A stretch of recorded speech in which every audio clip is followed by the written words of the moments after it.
कर देना like, channel को मार देना सब्सक्राइब, साथ में बेल आइकॉन भी दबा देना ताकि आपको मेरी मम्मा की वीडियो की नोटिफिकेशन सबसे पहले हासिल हो जाए। बिस्मिल्लाहिर्रहमानिर्रहीम। अस्सलामुअलैकुम व्यूवर्स एंड सब्सक्राइबर्स, कैसे हैं आप सब? उम्मीद है कि सब खैरियत से होंगे। मेरी अल्लाह पाक से दुआ है कि आप सब अपने अपने घरों में खुश रहें, आबाद रहें, अच्छे अच्छे खाने बनाकर खाएं। जी व्यूवर्स, आज ये आपके सामने प्यारी सी खूबसूरत सी आलू की टिक्की बना रहे हैं हम, और यानी आलू की कबाब भी कह सकते हैं आप इसको। इसके लिए मैंने 1 किलो के करीब आलू लिए हैं। बहुत सारे मैंने बनाए थे घर में सबके लिए। 1 किलो आलू थे, उसको मैंने बॉईल करके और थोड़ी देर के लिए फ्रिज में रख दिया था। उसके बाद मैंने इसको मैश कर लिया और इसमें हस्बे ज़ायका नमक मैंने शामिल कर दिया है। 1 किलो आलू के लिए मैंने ये तकरीबन 1 टेबल स्पून यानी 1 चम्मच बड़ा वाला भर के कुटी हुई लाल मिर्चें ली हैं। बहुत ही ज़्यादा मसालेदार और चटपटी सी ये कबाब बनती है। इसमें ये चुटकी भर अजवाइन है। अजवाइन को मैंने हाथों से क्रश करके रख लिया था, ये भी मैं इसमें शामिल कर दूंगी।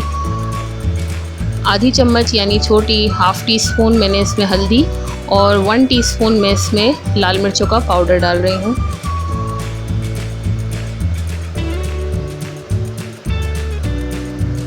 आलूओं को फ्रिज में रखने से वो अच्छे हो जाते हैं, कबाब उसकी अच्छी बनती है। ये आमचूर पाउडर है। आमचूर पाउडर भी हम इसमें तकरीबन 1 चम्मच लेंगे। 1 टीस्पून मैं इसमें ज़ीरा ले रही हूँ, साबुत ज़ीरा लिया है, इसको पीसना नहीं है। और हाफ़ टी स्पून मैं इसमें गरम मसाला पाउडर भी शामिल कर रही हूँ। इसी के साथ ये 1 चम्मच मेरे पास साबुत धनिया था, उसको मैंने कूट लिया है और ये भी मैं इसमें शामिल कर दूंगी। मसाले आपको ज़्यादा इसलिए लग रहे हैं क्योंकि ये 1 किलो आलू के लिए हैं। इसी के साथ ये तकरीबन 2 छोटे चम्मच चाट मसाला पाउडर भी मैंने इसमें शामिल कर दिया है और 1 लीमू का रस निकाला है। बड़ा वाला लीमू लेमन लिया था मैंने, उसका रस निकाल के वो भी इसमें शामिल कर दिया है। ये 1 मुट्ठी यानी अच्छी खासी 1 मुट्ठी भर के मैंने इसमें फ्रेश कोरिएंडर यानी हरा धनिया शामिल किया है, पुदीना और बड़ी वाली जो हरी मिर्च होती है एक, वो उसको काट के बीच 4 टुकड़े करके और उसको बारीक बारीक काट लिया। छोटी मिर्चें नहीं लीजिएगा वरना वो बहुत तेज़ हो जाती हैं। हरी मिर्चों का अपना एक टेस्ट होता है, खुशबू होती है, बस हमें वो इसमें थोड़ी सी ऐड करनी है। राइस फ्लोर लिया है मैंने, ये चावल का आटा है। और मसालों को मिक्स करने के बाद मैं इसमें तकरीबन 3 से 4 चम्मच चावल का आटा ऐड कर रही हूँ। इससे बहुत अच्छी सी बाइंडिंग हो जाती है और इसको अच्छे तरीके से हम मिक्स करेंगे। अब हम इस मिक्सचर को कबाबों की शेप दे देंगे, जिसके लिए मैंने अपने हाथों को ऑयल से ग्रीस किया है। ऑयल लगा लिया हाथों में और कबाबों की आप शेप दे दें इसको, यानी हम छोटी छोटी सी इसकी टिक्कियाँ बना लेंगे।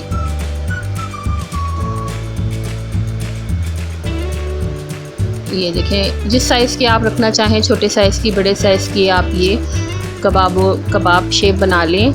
और इनको रेडी करके तमाम कबाबों को मैंने रख लिया है। जी, कहानी में ट्विस्ट ये है कि मैं इसमें अंडा शामिल नहीं कर रही हूँ, यानी अंडे से हम इसको फ्राई नहीं करेंगे, बल्कि कॉर्नफ्लोर लिया है मैंने 3 से 4 चम्मच कॉर्नफ्लोर, इसको पानी में घोल लिया। पानी थोड़ा कम डालिएगा, बहुत ज़्यादा पानी ना हो, यानी बहुत वाटरी भी ना हो और बहुत ज़्यादा थिक भी ना हो। पैन के अंदर मैंने ये तकरीबन, हम इसको शैलो फ्राई करेंगे, बहुत ज़्यादा डीप फ्राई नहीं करेंगे, यानी ज़्यादा ऑयल यूज़ नहीं करेंगे। अब वो जो मैंने कॉर्नफ्लोर वाला मिक्सचर बनाया था उसमें मैं कबाबों को डिप करती जाऊंगी और अपने पैन में इसको फ्राई कर लूँगी। आप चाहें इसको अंडे में डिप करके भी फ्राई कर सकते हैं, मैंने इसको कॉर्नफ्लोर में डिप करके फ्राई किया है। तमाम कबाबों को हम फ्राई कर लेंगे, शैलो फ्राई करेंगे। जब एक तरफ से कलर आ जाए उसके बाद ही आपने इसको टर्न करना है, वरना कबाब टूट जाती है फिर। ये काम आप 2 चम्मचों की मदद से यानी 2 स्पून्स की मदद से भी कर सकते हैं। ये देखें, अब इस तरह टूटेगी नहीं है, नीचे से पहले क्रिस्पी एक साइड से हो जाए फिर आप इसको टर्न करें, तो इस तरह से आपकी कबाब टूटेगी भी नहीं और बहुत ही अच्छा सा इसमें कलर भी आ गया है। और हमारी कबाब रेडी है। आप इसको चटनी के साथ केचप के साथ शाम की चाय पे इंजॉय करें। आप इसको लंच पे भी इंजॉय कर सकते हैं। मुझे ज़रूर बताइएगा आपको मेरी रेसिपी कैसी लगी और मुझे और मेरी फैमिली को दुआ में याद रखिएगा। अल्लाह हाफ़िज़।